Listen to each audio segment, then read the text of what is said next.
Hello, everyone, and welcome back to the Mailman's News, where I, Liam Maloney, analyze the political practices of particular countries and examine how they affect people living in those countries.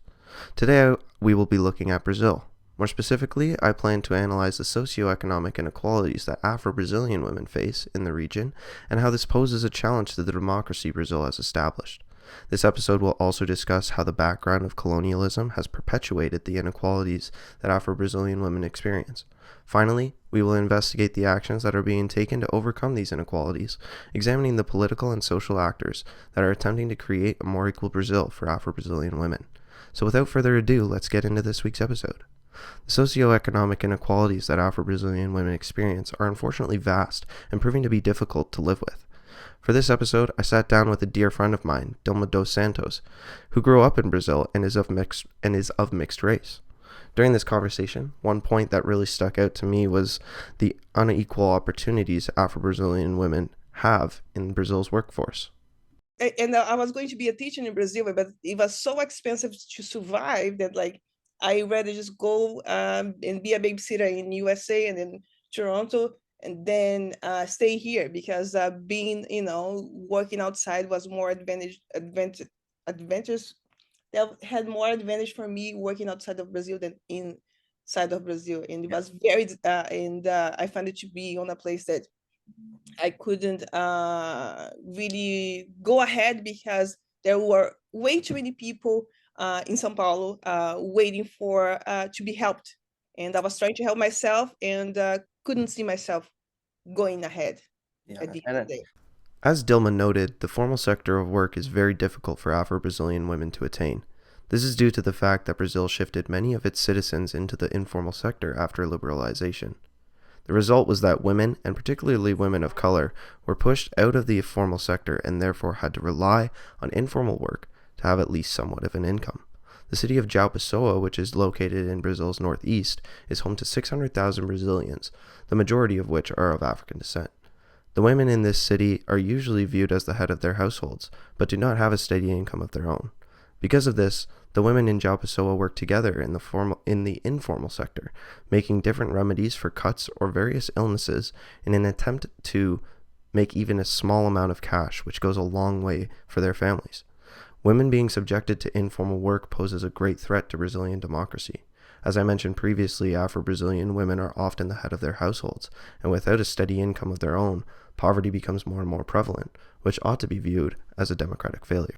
Afro-Brazilian people in general also face educational inequality based on their race, which is experienced at all levels of education. Over the last century in Brazil, the educational system continually produced low levels of schooling, low educational coverage, high grade repetition, and even issues with access to schooling.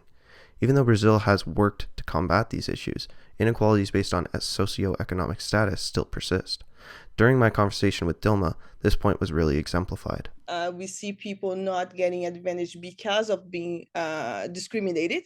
So another problem causing it because there is so many people with Afro-descended Brazilian that are Afro-descended that is visibly like that.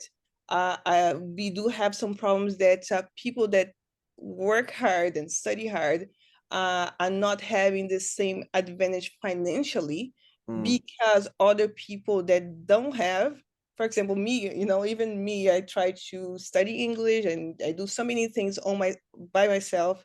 My parents could never afford to give me any kind of financial help. Yeah. At the end of so many years trying to work in Brazil and working on myself, I was never given anything for free, any kind of bursary or nothing, because uh, even though that I have the skills to have like a university level course to be given to me 50%, 30% of the whatever it costs, I couldn't do it. As Leticia Martelotto discusses in their article on educational inequality in Brazil, blacks and pardos, which are mixed race individuals, experience low social mobility and have lower levels of education. However, as we will discuss later, this may be changing. Regardless of whether or not it is being rectified, the notion of educational inequality threatens Brazilian democracy for a few reasons.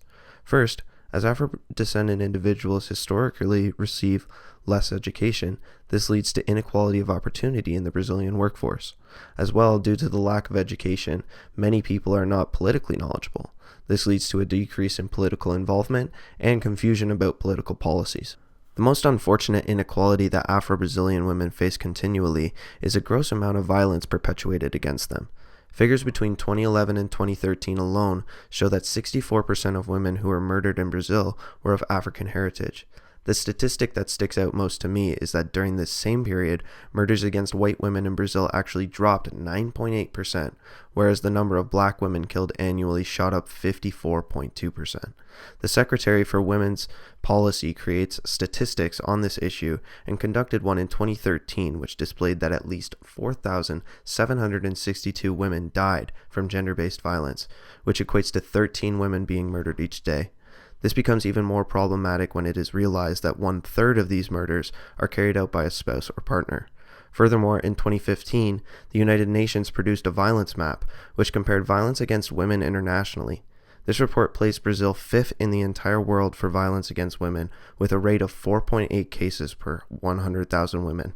One example of gender-based violence that I would like to share is the story of Veronica Bolina. Bolina is a transgender black woman who has been held in an all-male prison since 2015. After being violently beaten by police, Bolina was forced to wear men's clothes, displaying a blatant act of denigration and violation of her human rights. The violence that Afro-Brazilian women face is a clear danger to Brazil's democracy. By not rectifying this situation, the Brazilian government is allowing Afro-Brazilian women's individual rights to be continuously infringed upon, showcasing another failure of Brazilian democracy. Let's now shift the focus to Brazil's colonialism and how colonial legacies are continuing today. One very evident legacy of colonialism in Brazil is the disproportionate rate of poverty that Afro-Brazilian people experience.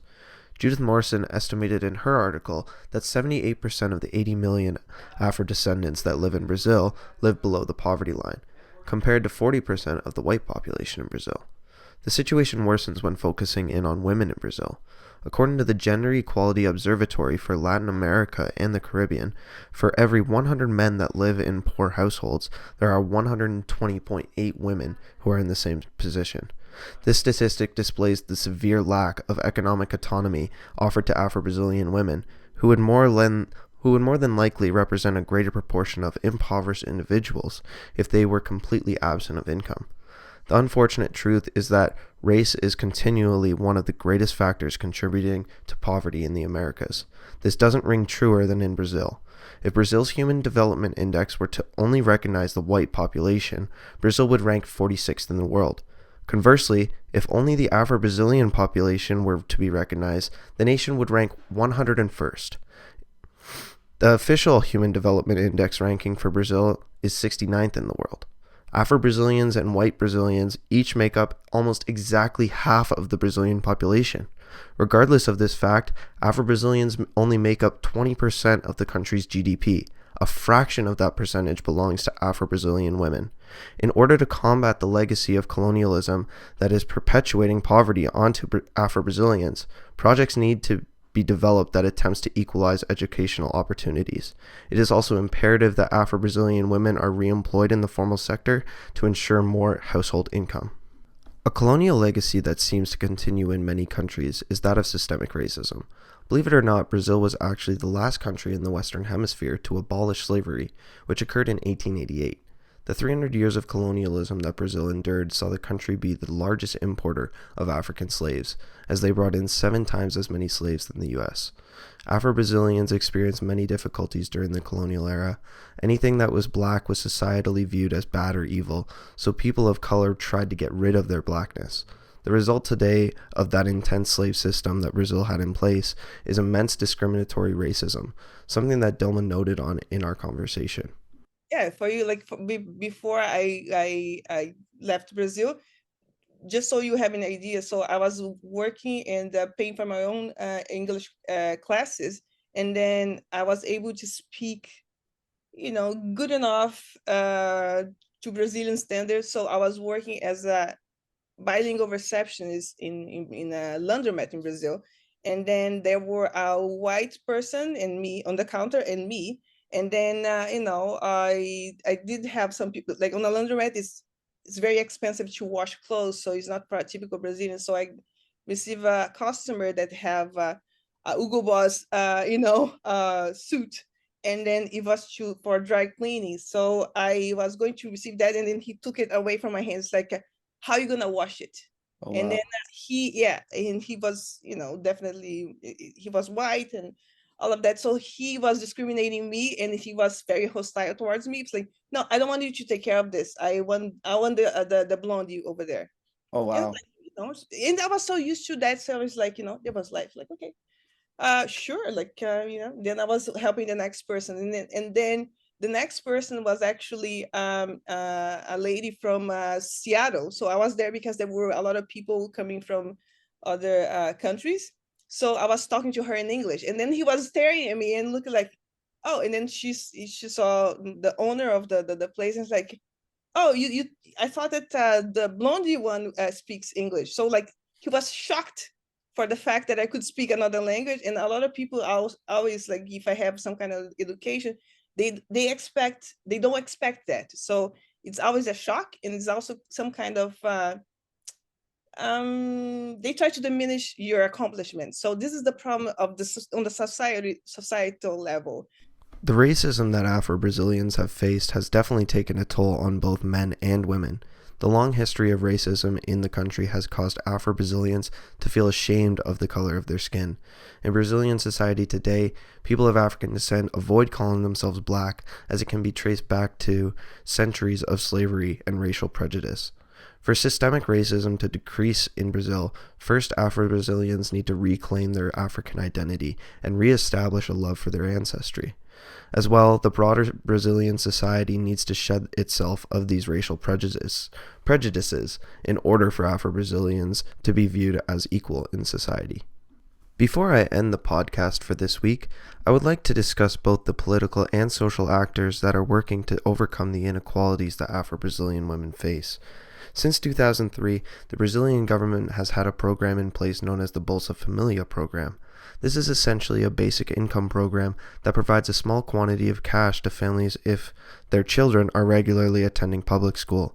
In using this program, the Brazilian government is trying to both combat educational inequality as well as the extreme poverty that Afro-Brazilians face. At first glance, this may seem like an outstanding program, but it falls short as only the head woman or mother of the household can accept the payment.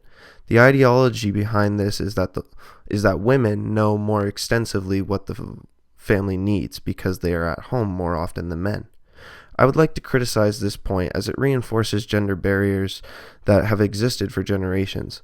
By doing this, the Brazilian government is inadvertently subjecting women to domestic roles when they should be trying to create more jobs for Afro-Brazilian women so they can generate income and improve their impoverished situations. Another political response to these inequalities comes from Brazil's current president, Luiz Inácio Lula da Silva, or Lula for short. Once entering office again, Lula made it a goal to increase female representation in the government, and he started by hiring Aniel Franco as Brazil's racial equality minister. The decision for Lula came after Aniel's sister Marielle, who was a passionate activist for LGBTQ+ and black communities, was assassinated in 2018 for her activism against police violence, racism, and corruption. By placing Franco in this position, Lula has allowed for an Afro-Brazilian woman to combat all the inequalities Afro-Brazilians face. I believe that this is an excellent step in the right direction, and I am excited to see what kind of solutions Franco employs.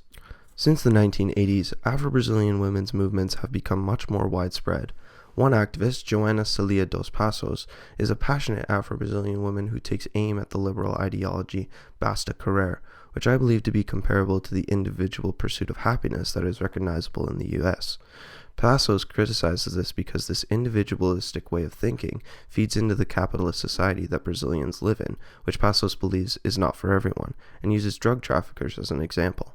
Passos says that these people obviously didn't choose to deal drugs because that's what they love, but do so out of necessity.